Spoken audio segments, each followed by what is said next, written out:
Okay, so we can get that going. So we're going to talk about the Texas voter ID laws. Okay, how's everybody doing on YouTube as well? How's everybody doing on YouTube also? Okay. All right, so Texas voter ID laws.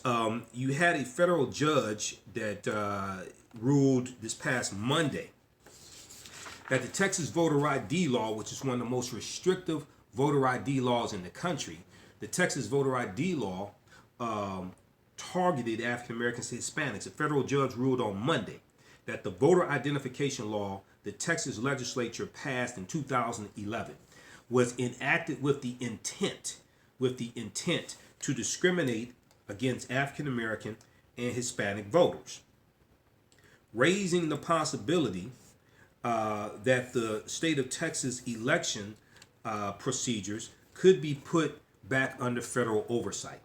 Raising the possibility that the state's election procedures could be put back under federal oversight. Now, in a long-running case over the legality of one of the toughest voter ID laws in the country, Texas had one of the toughest voter ID laws in the country. The judge found that the law violated the Federal Voting Rights Act of 1965. Now, the judge's name is Nelva Gonzalez Ramos. And Judge Ramos of the United States District Court for the Southern District of Texas had made a similar ruling in 2014. But after Texas appealed her decision, a federal appellate court instructed her to review the issue once more.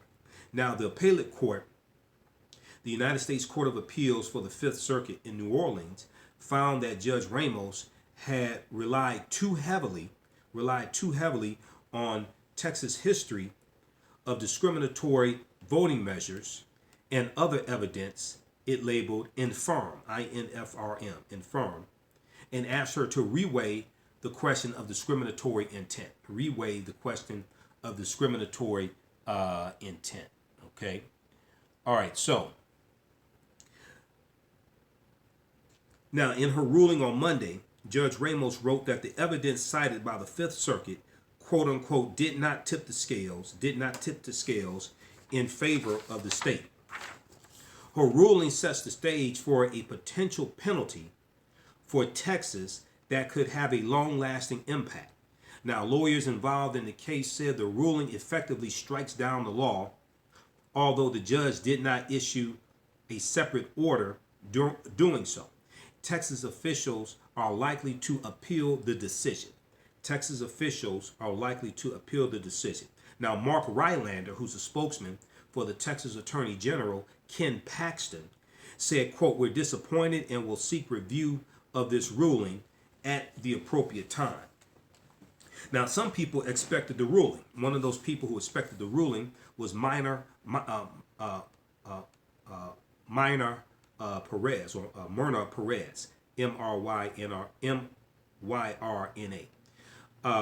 And Ms. Perez is the deputy director of the Brennan Center for Justice at New York University Law School. And the Brennan Center for Justice represented two groups that sued the state of Texas, the Texas NAACP and the Mexican American Legislative Caucus. Now, the people who say the NAACP doesn't do anything, isn't it interesting how they don't mention these lawsuits that the NAACP is ever involved in? I just find that interesting. Now, I've studied the history of the NAACP, and some things good, some things bad.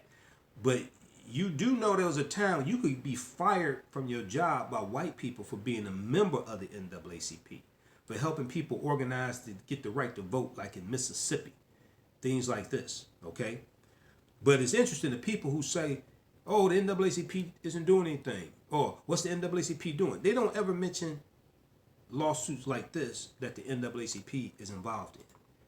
I just find that that's just shocking. That's just shocking that things like this don't get mentioned. Okay. All right.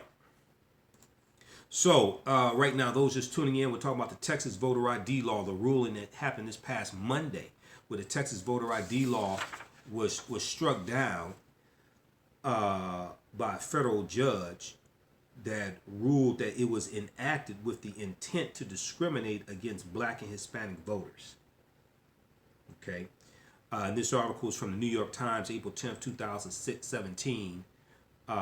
Federal judge says Texas voter ID law intentionally discriminates. Federal judge says Texas voter ID law intentionally discriminates. All right. All right. So let's continue with this article, and we have another one from NBC News as well. So Texas passed the most restrictive photo ID law in the country, a law the legislators knew would hurt minority voting rights without any evidence justifying it. And they broke all sorts of legislative rules and norms to do it, Ms. Perez said. Now, Judge Ramos acknowledged the difficulty of pinning down the legislature's motives.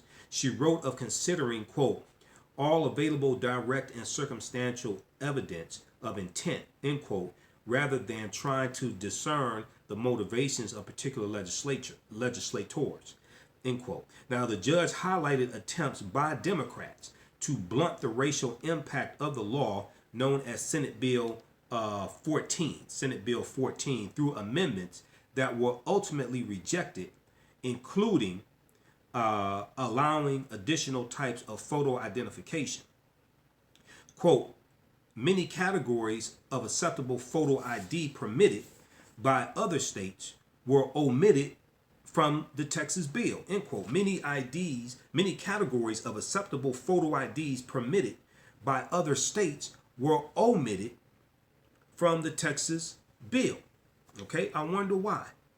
This is with the intent of restricting African Americans and Hispanic Americans from being able to vote. Okay, to try to suppress the vote. Now, for all those people who say, "Oh, your vote doesn't count," blah blah blah, all this nonsense, explain to me why these states keep passing restrictive voter ID laws to keep you from voting. If your vote didn't count, why are they going through all this trouble to try to keep you from voting? If your vote doesn't matter. Maybe they understand more the value of your vote than you do. Maybe they understand more the value of your vote than you do. Okay, so check out this article from New York Times. Federal judge says Texas ID voter law intentionally discriminates. April 10, 2017. Now, Kristen Clark, who is the president and executive director of the Lawyers Committee for Civil Rights Under Law, the Lawyers Committee for Civil Rights Under Law, which represented some of the plaintiffs, said the ruling on Monday marked the fifth time that a court found that the law had a discriminatory purpose or effect. And Kristen Clark has been doing a lot of great work. Excuse me. Kristen Clark has been doing a lot of great work. Okay. She said this is the fifth time that a court found that the law had a discriminatory purpose or effect. Now, Judge Ramos's decision, she said, quote, should sound the death knell for burdensome voter ID requirements in Texas and across the country, end quote. Now, for decades, Texas and several other mostly southern states, these are the states in the former Confederacy. Most of these states were in the former Confederacy, okay? For decades, Texas and several other mostly southern states with a history of discrimination have been required to seek federal approval before making changes to their voting laws, all right? And this was because of the Voting Rights Act of 1965. Now, but the states were freed from that requirement in 2013 after a Supreme Court decision that invalidated key provisions of the Voting Rights Act. So this was Shelby County versus Holder, 2013. Now, it was Jefferson Beauregard Sessions III, Senator Jeff Sessions at the time, who's now Attorney General, who cheered the gutting of the Voting Rights Act when it took place in 2013. And he's from Selma, Alabama, by the way. Okay? He's from Selma, Alabama. Now, the law was passed by the state legislature and signed by then Governor Rick Perry in 2011, but took effect in 2013. Now, Rick Perry is not Secretary of Energy. He had no clue what the Department of Energy did. Okay, had no clue. And this was one of the departments he wanted to abolish back in 2012 when he ran for president. He couldn't remember what the department was that he wanted to abolish, though.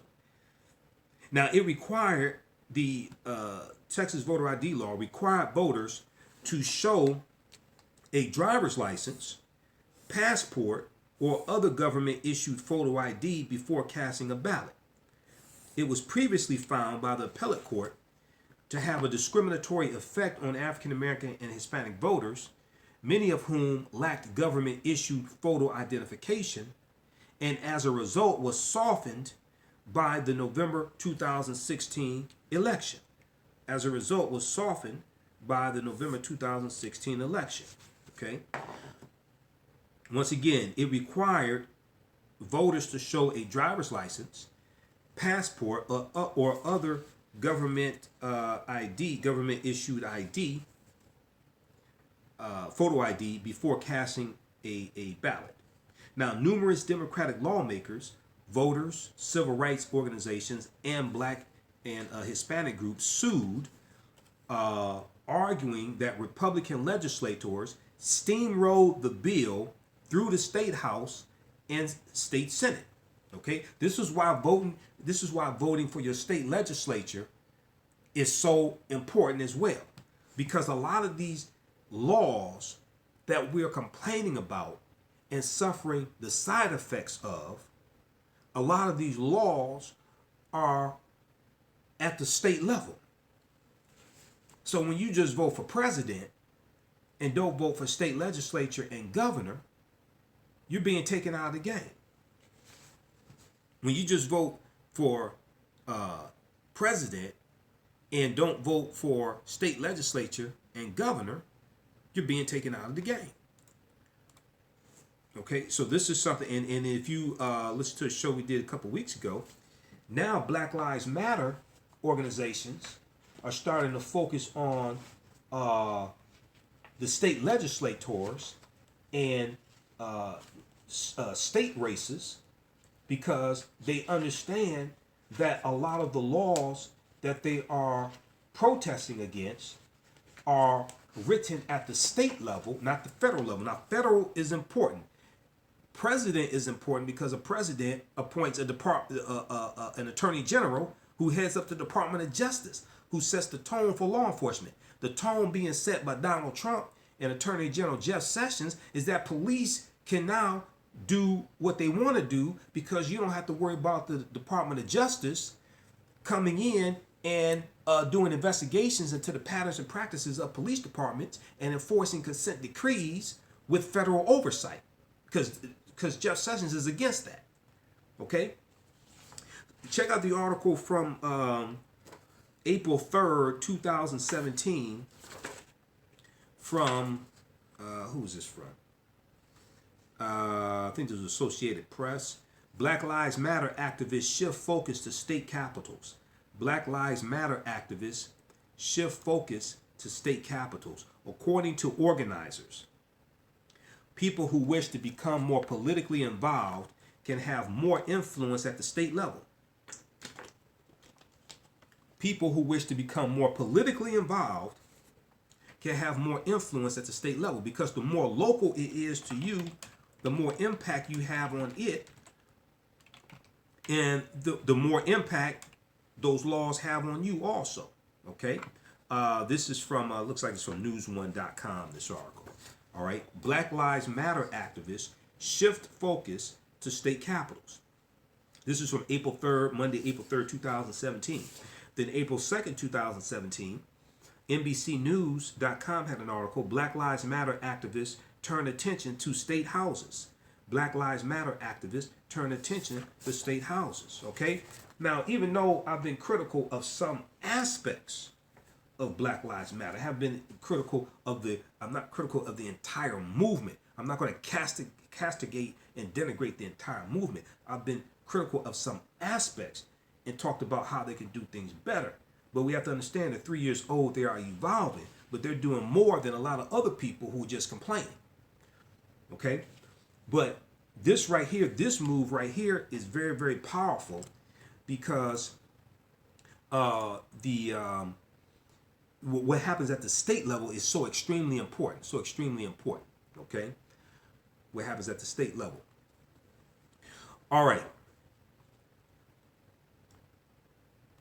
Okay, so right now we're discussing this. So if you're just tuning in, this is the Michael Imhotep Show. I'm Michael Imhotep, founder of the African History Network, founder of this fan page. We're broadcasting on the African History Network Facebook fan page as well.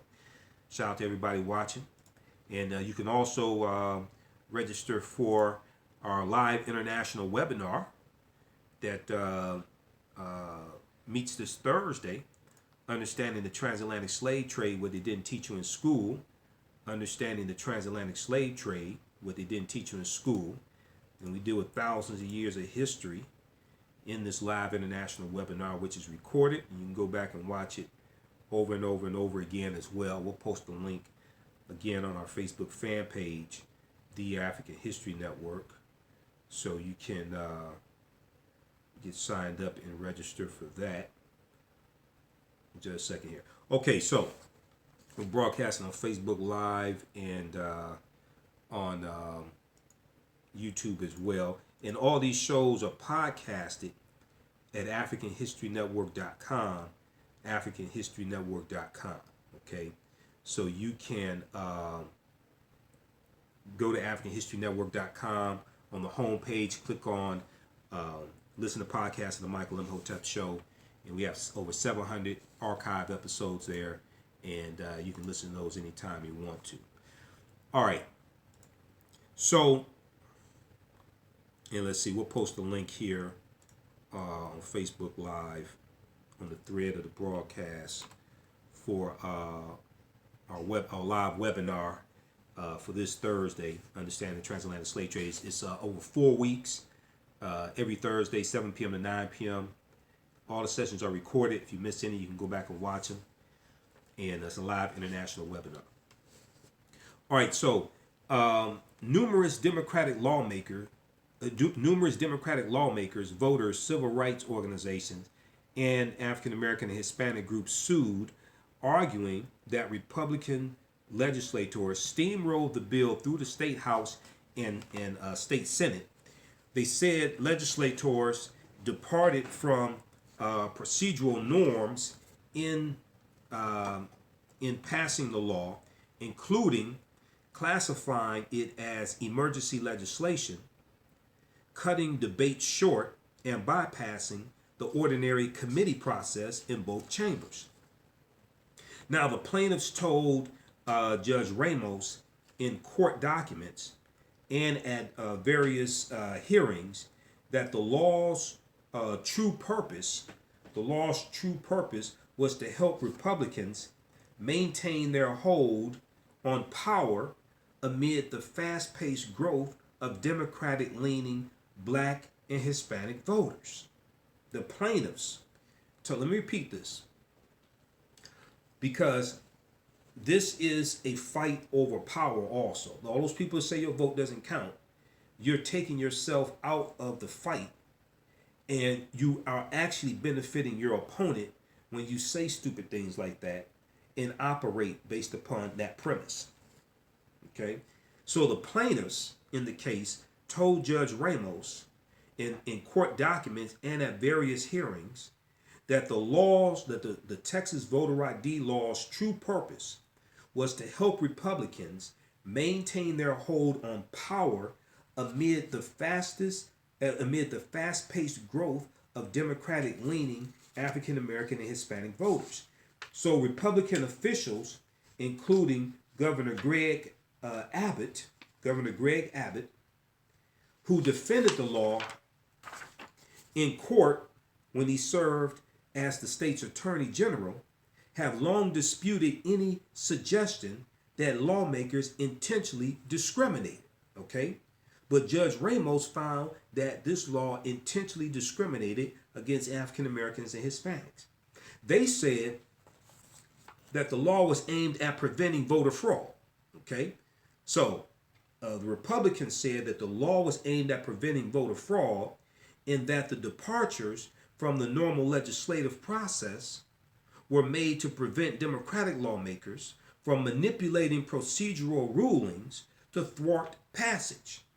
They maintained that opponents had turned up no evidence that any legislator had intended to discriminate against blacks and Hispanics. So Republicans maintained that that Democrats, their opponents, had turned up no evidence that any legislator had intended to discriminate against African Americans and Hispanics. Now, under the Obama administration, the Justice Department had joined the legal fight against Texas. Okay, but in a reversal that angered civil rights lawyers and Texas Democrats, the Donald Trump administration's Justice Department withdrew from the part of the case that Judge Ramos decided on Monday. The agency's claim that Texas had enacted the law with discriminatory intent. So we talked about this a few weeks ago when the Justice Department, Donald Trump's Justice Department under Jeff Sessions, withdrew from this lawsuit. Okay, now they say this is to cut down on voter fraud. The Republicans said that the law was aimed at preventing voter fraud, and that the departures from the normal legislative process were made to prevent Democratic lawmakers from manipulating procedural rules to thwart passage. Okay, now if you look at the article from September 18th, 2016, September 18th, 2016, from the New York Times. Okay, New York Times. Name of this article is The Success of the Voter Fraud Myth. The Success of the Voter Fraud Myth. Okay, and the success of the voter fraud myth. Hold on here. Something happened that popped out. Okay, success of the voter fraud myth. All right, so all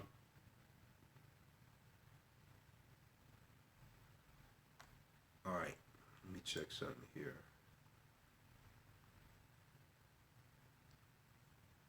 Okay.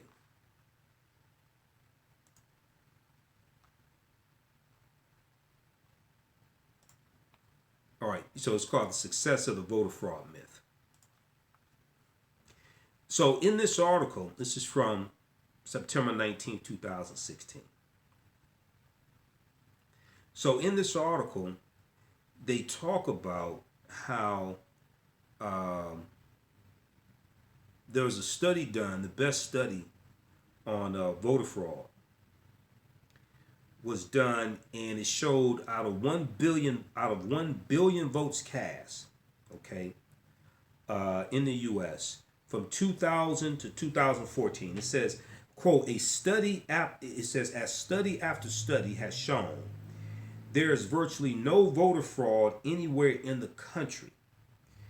The most comprehensive investigation to date found that out of 1 billion, with a B, out of 1 billion votes cast in all American elections between the year 2000 to 2014, there were 31 possible cases of voter impersonation fraud. 31 possible cases of voter impersonation fraud. Other violations like absentee ballot fraud, multiple voting, and registration fraud are also exceedingly rare. So why do so many people continue to believe this falsehood? Read this article from New York Times, The Success of the Voter Fraud Myth. This is written by the editorial board, September 19th, 2016. Okay. All right, now,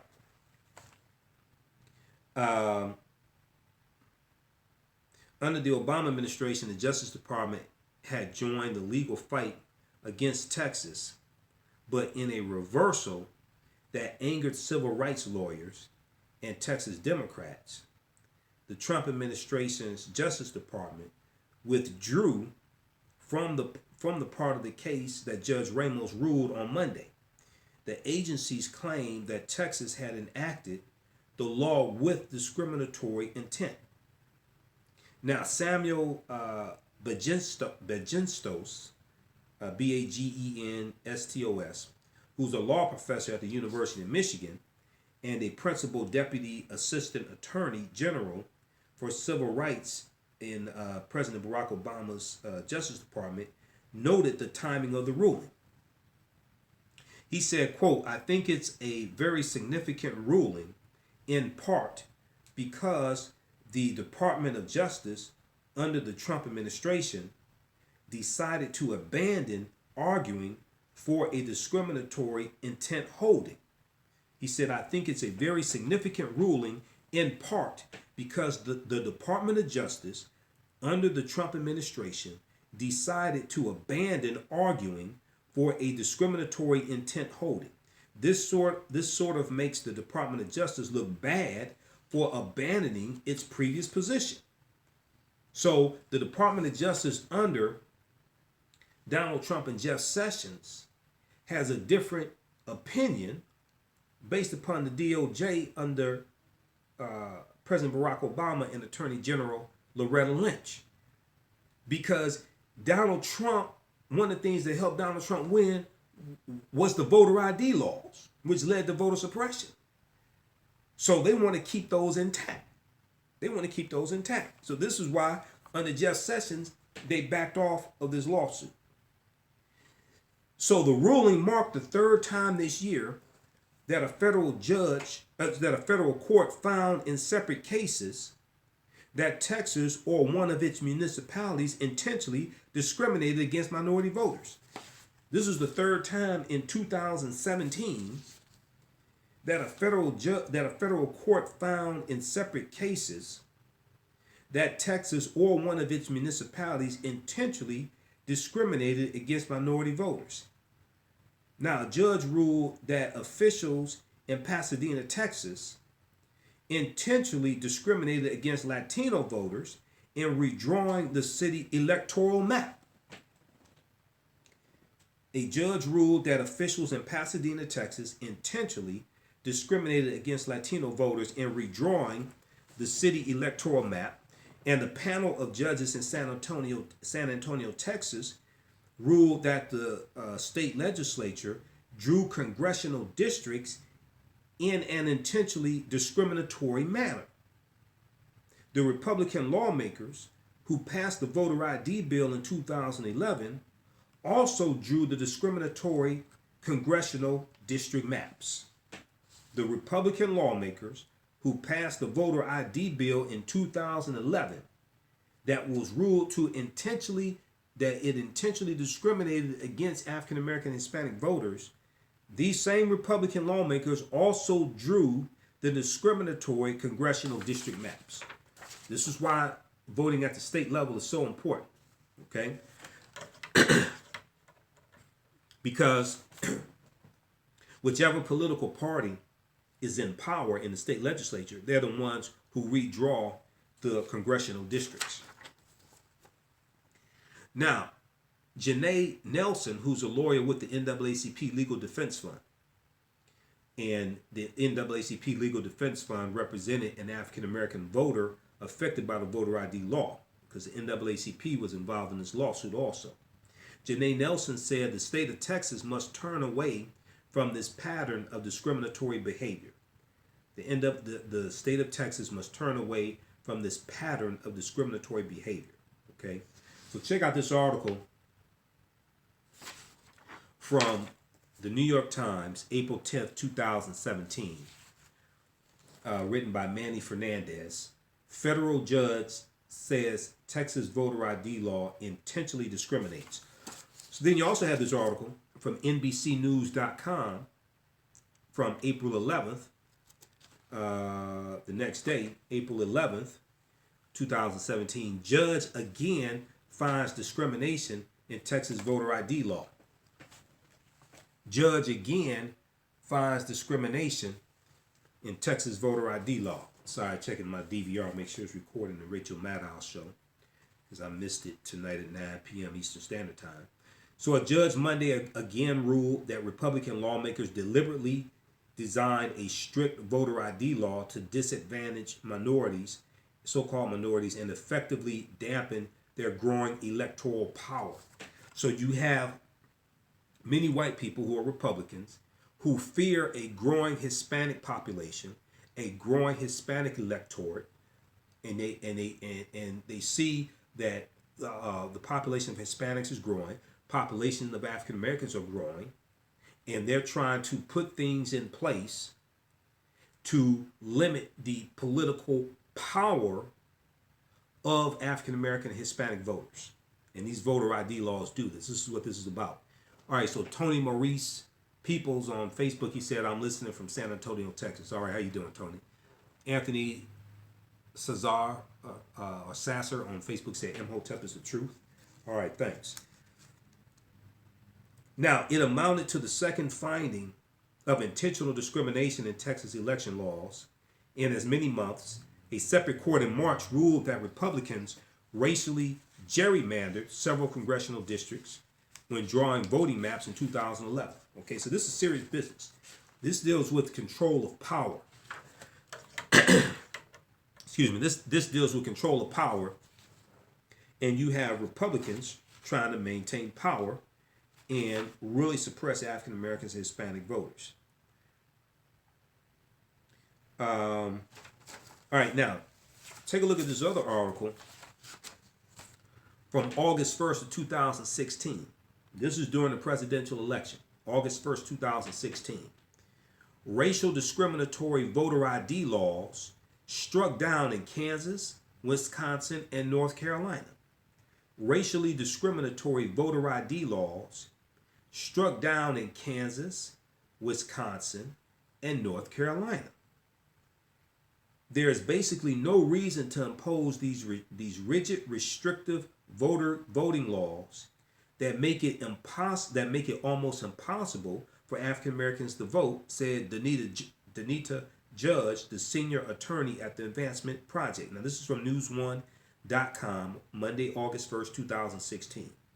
And very quickly in the article it says, Republican-led voter ID restrictions, which negatively impacted people of color, suffered a major blow last week in 3 states.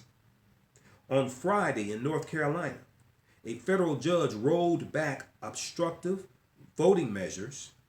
They included requiring a photo ID card to vote, reducing the number of early voting days, and prohibiting same-day voter registration.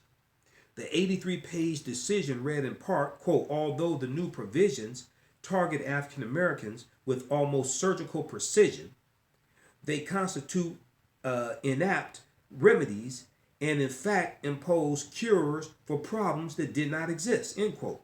In Wisconsin, a federal judge left the photo ID requirement intact, but said the state must make free photo IDs, give away free photo IDs, and make them more accessible and accept a broader range of student IDs. In Kansas, a county judge ruled the state must count potentially thousands of votes in state and local races from people who registered without citizenship documents. Additionally, in Texas, a federal court recently ruled that the state's voter ID laws were discriminatory and ordered a lower court to come up with a remedy before the November election. So this article is from August 1st, 2016, during the 2016 presidential election. Racial discriminatory voter ID laws struck down in Kansas, Wisconsin, and North Carolina. Okay? And then you have this article from AtlantaBlackStar.com, July 30th, 2016. Federal Appeals Court rules North Carolina voter ID law violated Constitution, discriminated against black voters. Check out that article also. There are a ton of them. on voter ID. So all these people who say, "Oh, you shouldn't vote. Voting doesn't matter. Your vote doesn't count." Explain to me why they went through such measures, and this costs money for these lawsuits. They spent millions of dollars with these lawsuits, changing the laws, all different types of things like this. If your vote didn't matter, why are they going through such extremes to keep you from voting? AtlantaBlackStar.com, July 21st, 2016. Federal court rules Texas voter ID law violates Voting Rights Act, discriminates against blacks and Latinos. Federal court rules Texas ID law violates Voting Rights Act, discriminates against black and Latinos. Okay? Then if you look at articles from Salon.com, S-L-O-N, Salon.com. Salon.com had a lot of articles written by Ari Berman, okay? Written by Ari Berman dealing with voter ID, voter suppression, okay? And on YouTube, post your comments again. I can't see all of those. I can't get to them all as fast, man. Hopefully on YouTube, they set it up like Facebook Live where you can scroll back and look at the the messages. Okay. Now, what a lot of people don't realize is that this past election, you had 868 fewer voting locations. Okay. TheNation.com, in an article by Ari Berman from November 4th, 2016, just 4 days before the election. There are 868 fewer places to vote in 2016 because the Supreme Court gutted the Voting Rights Act. There are 868 fewer places to vote in 2016 because the Supreme Court gutted the Voting Rights Act. Nearly half of counties that previously approved voting changes with the federal government have cut polling places this election. Nearly half of the counties, this is across the country. Now, all this is going on, and we talked about this on our shows. Over 700 podcasted episodes, go back and look at them, okay? The 10th Amendment states the power is not given to the Fed, but conservative. Okay, I'm not sure. I have to go back and read those comments. Nearly half of counties that previously approved voting changes with the federal government have cut polling places this election. Okay, so this was a tactic of voter suppression. In many states, they reduced the number of weeks that you could do early voting. In many states, they reduced the number of weeks that you could vote on Sundays. Okay, souls to the polls. They also reduced the amount of voting places, especially in African American, Hispanic communities, to lower the voter turnout. This is strategic. In this article written by Ari Berman wrote a series of articles dealing with voter suppression, the voter ID laws for TheNation.com. He did a really, really good job on this. Okay, so go read those articles by Ari Berman, ARIBERMAN at TheNation.com. And just very briefly here, it says when Aracely, Aracely, Aracely Calderon, a naturalized U.S. citizen from Guatemala, went to vote in downtown Phoenix, Arizona, just before the polls closed in Arizona's March 22nd presidential primary. There were more than 700 people in a line stretching 4 city blocks. There were more than 700 people in a line stretching 4 city blocks. She waited in line for 5 hours, becoming the last voter in the state to cast a ballot at 12:12 a.m. Okay. She said, quote, "I'm here to exercise my right to vote." End quote. She said shortly before midnight, explaining why she stayed in line. Others left without voting because they didn't have 4 or 5 hours to spare. Now, one thing that you're going to find is that a lot of older white people will vote absentee ballots. They'll do absentee voting. So when they reduce polling locations, it doesn't impact older white voters nearly as much as it does African American Hispanic voters. Now, the lines were so long because Republican election officials in Phoenix, Arizona's Maricopa County, the largest county in the state of Arizona, Maricopa County, Republican election officials reduced the number of polling places by 70% from 2012 to 2016. See, you have to understand how devious this is. This was after 2013 Supreme Court decision, Shelby County versus Holder, okay, where Shelby County in Selma, Alabama, sued Attorney General Eric Holder over the enforcement of the Voting Rights Act of 1965. Okay, so after I think it was Section 5 of the Voting Rights Act, which dealt with the pre-clearance, after that was struck down, then you started seeing a new round of voter ID laws go into place that were oftentimes more oppressive and repressive than the previous ones. And you started seeing all these changes taking place. So the 2016 presidential election was the first presidential election in decades where the full power of the Voting Rights Act was not in place. So then you saw all these devious things that Republicans were doing by reducing the overall voting locations across the country where people could vote. But old white people who voted absentee ballot weren't affected by this. So in Phoenix, Arizona's Maricopa County, which was the largest county in the state of Arizona, they reduced, the Republican election officials reduced the number of polling places in Maricopa County by 70% from the 2012 election cycle to the 2016 election cycle. They went from 200 polling places to 60 polling places. One polling place per 21,000 registered voters. Why did they do that? Are they so cash strapped? They can't keep a polling place open for a couple months? Why did they do this?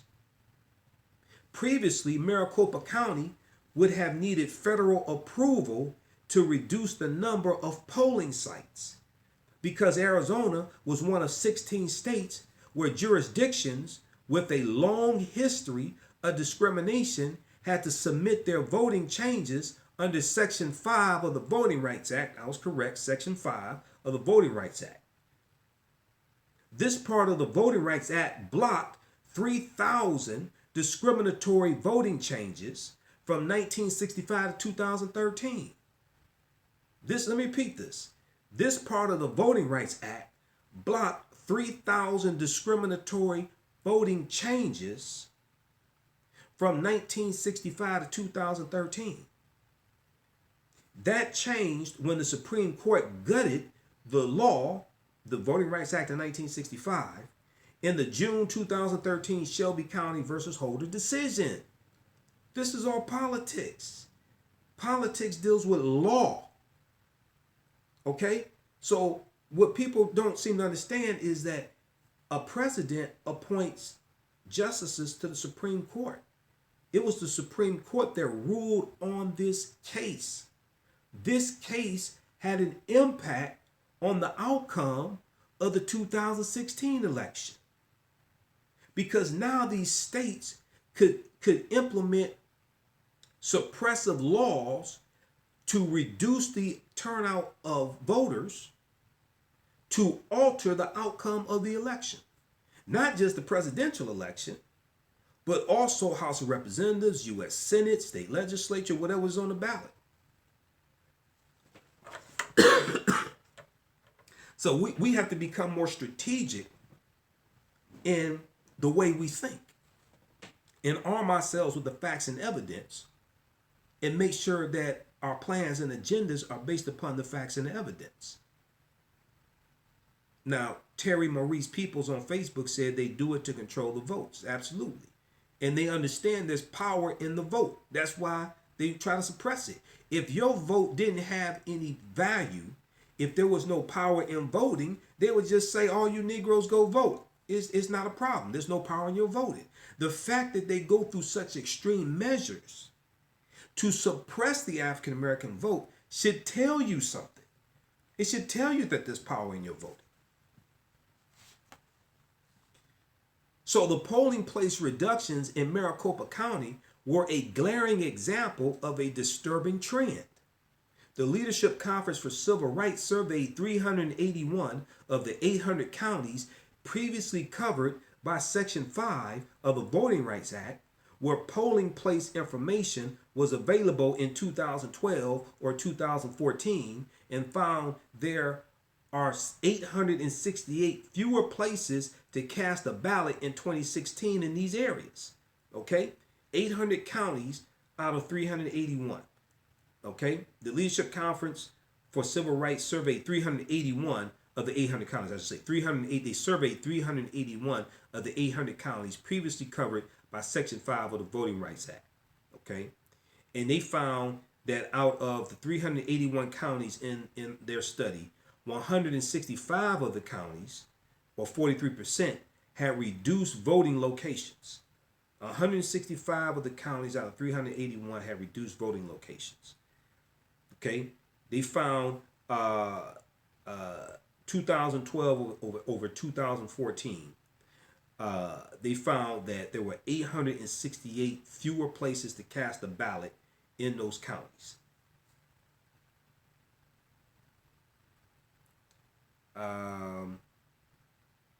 Now, while new statewide voting restrictions like voter ID laws and cuts to early voting in places like Texas and North Carolina have received national attention, the polling place closures could have a big impact in 2016, the first presidential election in 50 years without the full protection of the Voting Rights Act.